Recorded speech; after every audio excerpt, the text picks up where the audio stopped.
भगवान से जब धर्मराज पूछते हैं तो भगवान से कृष्ण कहते हैं, हे धर्मराज,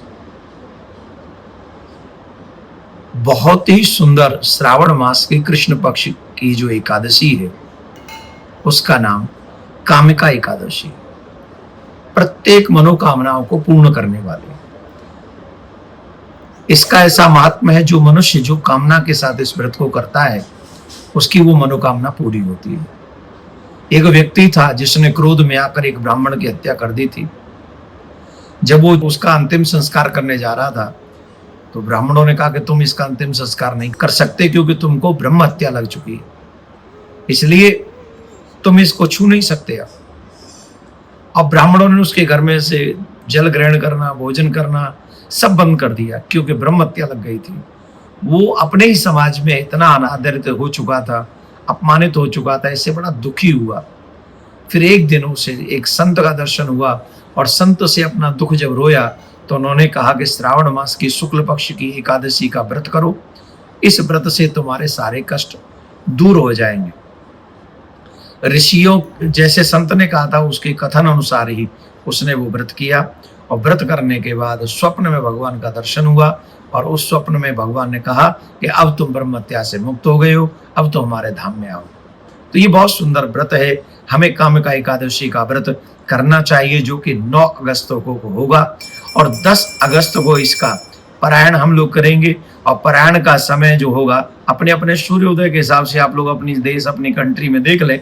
और वैसे प्रमुख समय 5:51 से लेके 7:55 तक रहेगा। एक बात और सुन लें,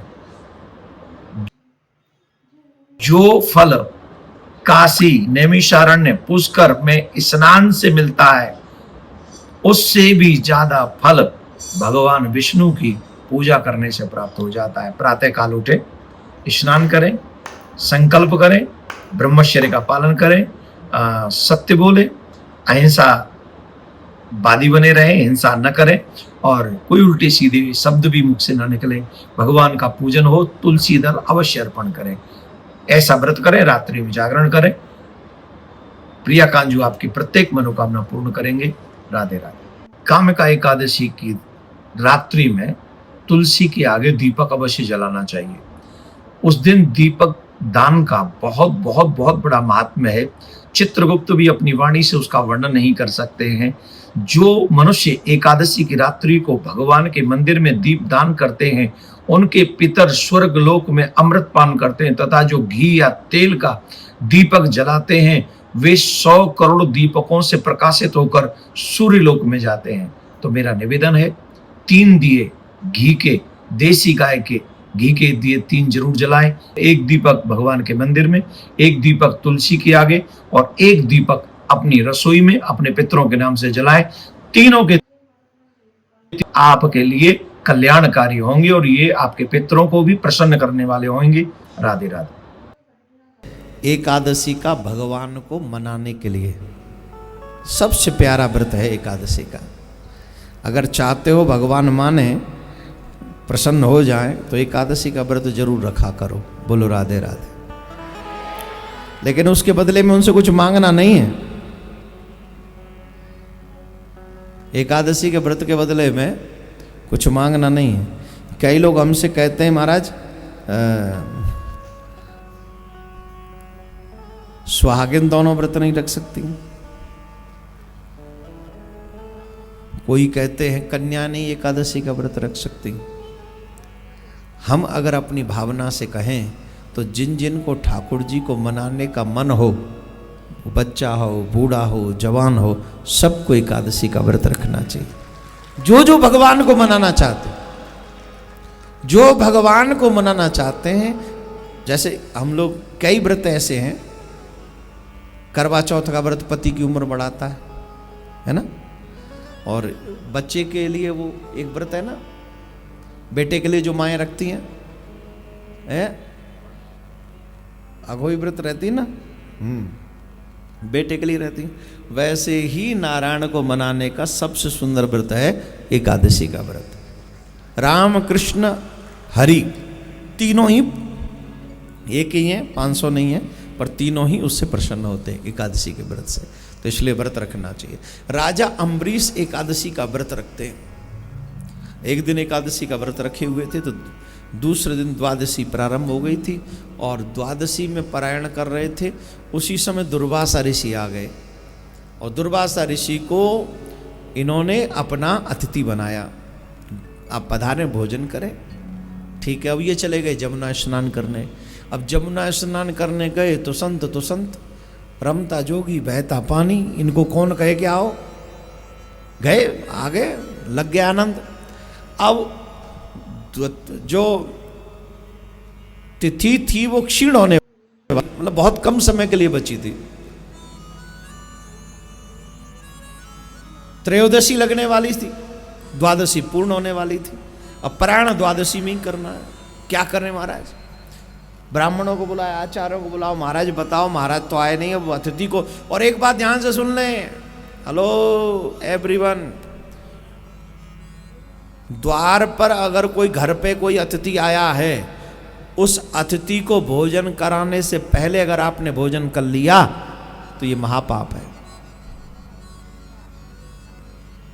इसमें बच्चे और बूढ़े दोनों को छुट्टी है। वयोवृद्धों को, कईयों को औषधि लेनी होती है, दवा लेनी होती है, मेडिसिन लेना होता है, तो दवा के हिसाब से वो पूरा ना जें लें, जिससे दवा चल जाए उतना ही जेमें। और बच्चे हो तो बच्चे होते हैं, उनको तो आप, बच्चे भगवान का स्वरूप होते हैं, इसलिए अगर समझदार हो गए, 5 साल से ऊपर हो गए, तो उन पे भी कंट्रोल आपको करना है। 5 साल से छोटा हो तो उस पर जरूर भगवान उसको क्षमा करते हैं। लेकिन घर में कोई अतिथि आया है और हमने अतिथि से पहले भोजन कर लिया है, तो जो समझो गई पानी में जिंदगानी, राधे राधे बोलना पड़ेगा। और ये बात मैं इसलिए भी जोर दे के कह रहा हूं क्योंकि मैंने कई बार ऐसी सिचुएशन देखी हैं।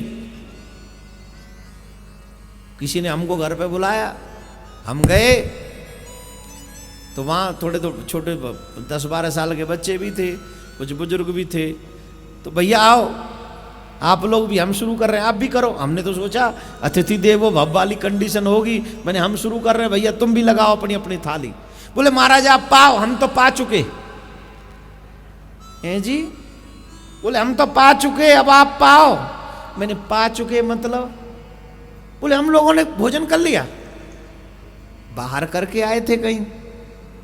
नहीं, यही जो अब आप करेंगे, कर लिया हमने। हमने कहा भैया अपना ही प्रसाद हमको खिलवाना था तो हमें वहीं पहुंचा देते, हम वहीं खा लेते, हम काहे को आए यहाँ? अच्छा, ऐसा हमारे साथ नहीं, मोस्टली बहुत लोगों के साथ होता है।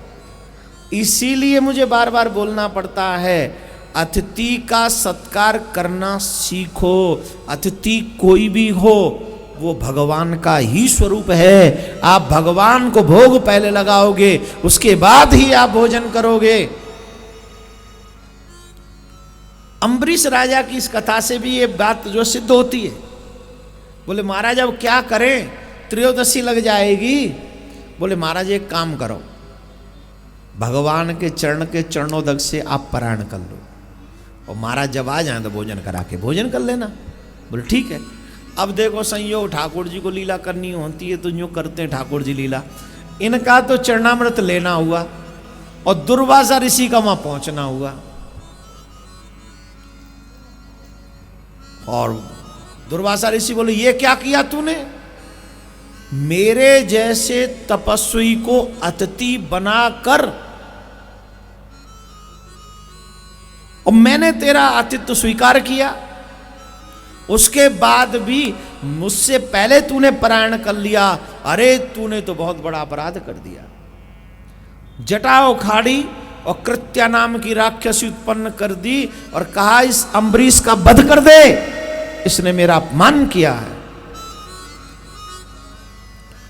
अब तो महाराज वो कृत्या भागी अम्बरीश राजा को मारने के लिए, और जैसे ही अम्बरीश राजा को मारने के लिए दौड़ी, सुदर्शन चक्र प्रकट हो गए भगवान के। ऐसा नहीं होने देंगे। कृत्या को वहीं मार दिया, तुरंत समाप्त कर दिया। अब कृत्या मर गई। अब सुदर्शन का तेज शांत ना हो, उनका क्रोध शांत न हो। अब वो पड़े दुर्वासा ऋषि के पीछे, दुर्वासा ऋषि आगे आगे, सुदर्शन चक्र पीछे पीछे, दुर्वासा ऋषि भागे शंकर भगवान के पास। बाबा भोलेनाथ बचाओ, बाबा कर्पूर गौरम करुणावतारम। बोले हमारी करुणा इस समय मौन में है, जाओ यहाँ से, जल्दी जाओ। अगर हम तुम्हारी भगवान के सुदर्शन तुम्हारा पीछे है, राखी को सकही राम कर द्रोही। भगवान के द्रोही को, भगवान के भक्तों के द्रोही को अपने घर में जगह नहीं देनी चाहिए, ये बाबा भोलेनाथ सिखा रहे हैं। ध्यान से सुनिए, जो भगवान के भक्तों का विद्रोह करता हो, द्रोह करता हो, निंदा करता हो, उपहास करता हो, और जो भगवान का उपहास करता हो, वेदों की निंदा करता हो, पुराणों का मजाक उड़ाता हो, ऐसे लोगों को अपने घर में नहीं आने देना चाहिए और ना ही ऐसे लोगों के घर में जाना चाहिए।